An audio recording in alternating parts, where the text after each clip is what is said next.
नमस्कार साथियों, NCERT solution bye DLP में आपका स्वागत है। इस वीडियो में आप क्लास 12th केमिस्ट्री का इलेक्ट्रोकेमिस्ट्री चैप्टर का क्वेश्चन एनसीईआरटी क्वेश्चन है, उसे यहाँ पर सॉल्व करेंगे। यहाँ पर क्वेश्चन को सॉल्व ही नहीं किया जाता बल्कि आपको समझाया जाता है कि किस प्रकार से क्वेश्चन को सॉल्व करना है आपको। तो आप अगर पहली बार चैनल पर विजिट कर रहे हैं तो चैनल को सब्सक्राइब करिए और वीडियो को लाइक शेयर करना बिल्कुल मत भूलें। चलिए क्वेश्चन की शुरुआत करते हैं। देखिए क्वेश्चन में क्या कहा गया है। क्वेश्चन नंबर तीसरा देख रहे हैं चैप्टर नंबर 2 का। आप यहाँ देखें, गैल्वेनिक सेल में दर्शाएं जिसमें जो नीचे अभिक्रिया दी गई है वो हो रही है। अभिक्रिया कौन सी हो रही है? अभिक्रिया हो रही है। अब आपको बताना क्या क्या है इसमें बताना है कि कौन सा इलेक्ट्रोड ऋणात्मक है, कौन। अब यहाँ पे बताना दूसरा, सेल में विद्युत धारा का वाहक कौन होता है, और तीसरा प्रत्येक इलेक्ट्रोड पर होने वाली अभिक्रियाएं क्या होती है। इससे बहुविकल्पी प्रश्न ही बनते हैं, तो क्वेश्चन को जरा ध्यान से देखिएगा, समझिए। पहला तो एक ट्रिक याद रखिए। क्या ट्रिक है? आप याद रखिए, AOCR ऐसे, AOCR AOCR ऐसे याद कर सकते हैं आप। क्या इसमें ट्रिक है? जो A है, A फॉर एनोड, क्या है? एनोड। और एनोड जो होता है उस पर होता है ऑक्सीडेशन। क्या होता है? ऑक्सीडेशन होता है। अब ये जो सेल होती है इसमें एनोड जो होता है वो एनायनिक होता है। एनायनिक मतलब क्या होता है? ऋणात्मक होता है। एनायन मतलब होता है ऋणात्मक। एनोड कैसा होता है? ऋणात्मक होता है, ऋणावेशित होता है। अब इसके बाद CR क्या है? C for cathode. C का मतलब क्या है? C का मतलब है कैथोड। C का मतलब कैथोड। और कैथोड जो होता है उस पर रिडक्शन होता है, इसलिए R लिखा हुआ है। रिडक्शन यानी कि अपचयन। इतना तो आप जानते ही हैं, ऑक्सीडेशन का मतलब ऑक्सीकरण और रिडक्शन मतलब अपचयन। और जो कैथोड होता है वो कटायनिक होता है।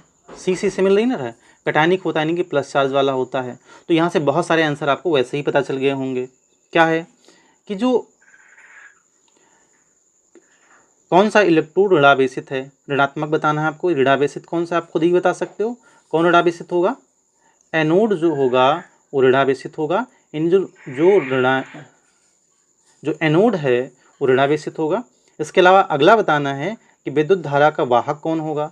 तो आप याद रखिए, जो ऑक्सीडेशन रिडक्शन होता है तो उसमें क्या होता है, जैसे आप देखें तो ऊपर क्या हो रहा है, किसका ऑक्सीडेशन हो रहा है? जिंक जो हो रहा है, जिंक का ऑक्सीडेशन हो रहा है। जिंक से इलेक्ट्रॉन निकल रहे हैं। तो जिंक जो सॉलिड था, सॉलिड से वो एक्वस में जा रहा है, जिंक +2 आयन बना रहा है और 2 इलेक्ट्रॉन निकल रहे हैं। इसका मतलब जिंक का क्या हो रहा है? ऑक्सीडेशन हो रहा है।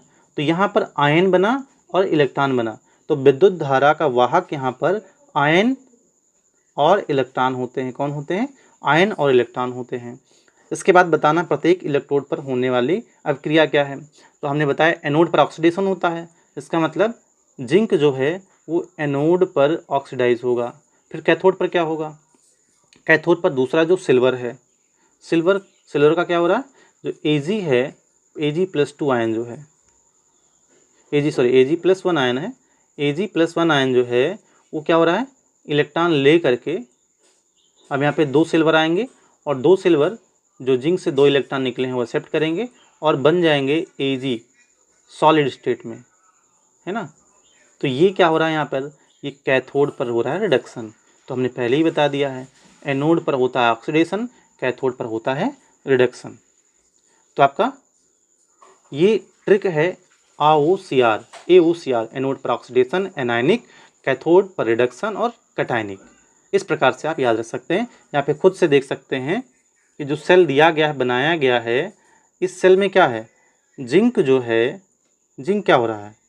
जिंक को अगर देखें तो ये क्या हो रहा है? ऑक्सीडाइज हो रहा है। और सिल्वर क्या हो रहा है? रिड्यूस हो रहा है। तो यहाँ पे आप ऐसे भी कर सकते हैं, जिंक कहाँ पर होगा? अब ऑक्सीडाइज हो रहा है तो एनायन पर होता है ना, तो जिंक का रिएक्शन जो हो रहा है जिंक वाला एनायन पर होगा, और जो सिल्वर वाला है वो कहाँ पर होगा? कैथोड पर होगा। तो इस प्रकार से आप क्वेश्चन को कर सकते हैं। आशा करते हैं वीडियो आपको समझ में आया होगा, क्वेश्चन समझ में आया होगा। तो अगर वीडियो को समझ में आया हो, कोई डाउट रह जाए, कोई भी चीज़ें हैं उसको आप कमेंट बॉक्स में लिख के ज़रूर बताएं। वीडियो को अंत तक देखने के लिए बहुत बहुत धन्यवाद।